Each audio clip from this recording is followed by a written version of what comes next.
Some reports say Nicolas Maduro was moved onto a United States Navy ship. The larger story is bigger than one operation.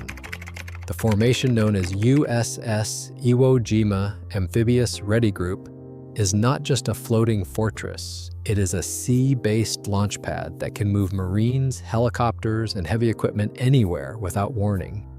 But what actually lets this formation strike, stabilize, or evacuate with almost no notice? And who decides when those options are used? The answers start with understanding how these ships and the Marines embarked on them are built to respond before the world even knows there is a crisis. 3 ships move together as a single coordinated unit. This formation is known as an Amphibious Ready Group, ARG. At the heart of the team sits the flagship, USS Iwo Jima, a Wasp-class amphibious assault ship. Alongside are 2 key partners, USS San Antonio and USS Fort Lauderdale, both San Antonio-class amphibious transport docks.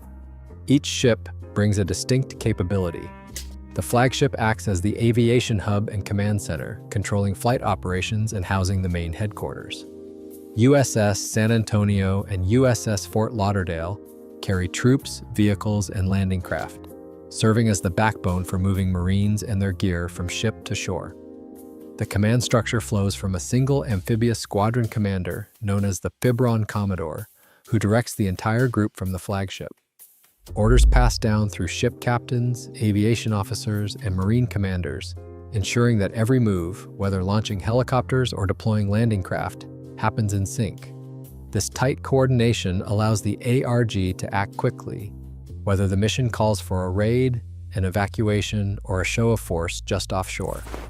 With 3 hulls covering aviation, transport, and sustainment, the group can respond to crises without relying on foreign bases or lengthy build-up times. This is the architecture that lets the ARG deliver Marines and their equipment anywhere, often before anyone ashore knows they are coming. A Marine Expeditionary Unit is more than just a group of infantry. It is a balanced, self-contained force built to operate from the sea. Around 2,200 Marines and sailors make up the Marine Expeditionary Unit, spelled MEU, divided into 4 core elements. The ground combat element is an infantry battalion trained for everything from urban raids to humanitarian relief. The aviation combat element brings a mix of helicopters and tilt-rotor aircraft like the MV-22 Osprey and the CH-53E Super Stallion. These aircraft are not just for transport. They provide fire support, reconnaissance, and rapid insertion from ship to shore. Supporting both is the logistics combat element, handling supply, maintenance, medical care, and transport. Finally, the command element coordinates all these moving parts, maintaining communications and making real-time decisions during complex missions. This combined arms approach has deep roots. The idea of a sea-based, ready-to-go Marine team traces back to the late 19th century. But it was World War II that proved the value of putting infantry, air, and logistics together in one package. The Cold War era added the concept of vertical envelopment, using helicopters to land Marines beyond the beach and out of reach of enemy defenses. Today's MEU carries that legacy forward, integrating new technology and tactics. When the 22nd MEU boards the ships of the Amphibious Ready Group, spelled ARG, it becomes a flexible force ready to launch operations at a moment's notice, whether that means evacuating civilians, reinforcing an embassy, or moving against a hostile target far from shore. USS Iwo Jima stands out as the flagship of the group, engineered from the keel up to serve as a floating aviation base for Marines. At over 800 feet long, this Wasp-class ship features a full-length flight deck, allowing helicopters and tilt-rotor aircraft to launch and recover around the clock. The hangar below decks is a hive of activity, with maintenance crews working on everything from MV-22 Ospreys to CH-53E Super Stallions. This constant cycle of refueling, rearming, and repair keeps aircraft ready for rapid missions, day or night. The ship's command center integrates Navy and Marine Corps operations, coordinating air, ground, and sea movements in real time. Medical suites on board rival those of a small hospital, equipped to handle everything from battlefield injuries to major surgeries. In a crisis, the Iwo Jima can launch dozens of sorties in quick succession, support casualty evacuations, and serve as the nerve center for complex operations, all while remaining at sea far from any land base. Helicopters and tilt-rotor aircraft give the amphibious ready group a unique edge, the power to move Marines and equipment straight from ship to shore without a runway. Vertical lift lets the group insert forces over water, bypassing roads, ports, or airfields that might be blocked or destroyed. This means a team can launch from miles offshore and land with speed and surprise, whether the mission is to evacuate civilians, reinforce an embassy, or conduct a direct action raid. Aircraft like the MV-22 Osprey and CH-53E Super Stallion carry troops, vehicles, and supplies, touching down on rooftops, open fields, or even remote jungle clearings. Medical teams can reach casualties faster, and commanders can shift resources as the situation changes. These aircrews train for night flights, low-level approaches, and quick turnarounds, making them essential in unpredictable crises. The ability to land where roads end or borders close turns the amphibious ready group into a flexible tool, ready to respond wherever it is needed, often before anyone on the ground can react. Moving heavy equipment and sustaining operations ashore depends on more than just aircraft. The San Antonio and Fort Lauderdale, both San Antonio-class amphibious transport docks, bring a different kind of flexibility. Each ship is built with a large well deck, a floodable space at the stern that acts as a launch bay for landing craft. From that space, the crew can deploy landing craft air cushion vehicles, known as LCAC, which skim across the water carrying armored vehicles, trucks, and supplies directly to the beach. This surface link allows the Marines to move tanks, Humvees, and logistics gear ashore even when no port exists.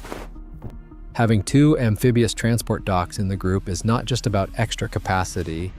It means the task of moving people, vehicles, and cargo can be split, keeping operations running even if one ship is tied up with maintenance or assigned to a separate mission.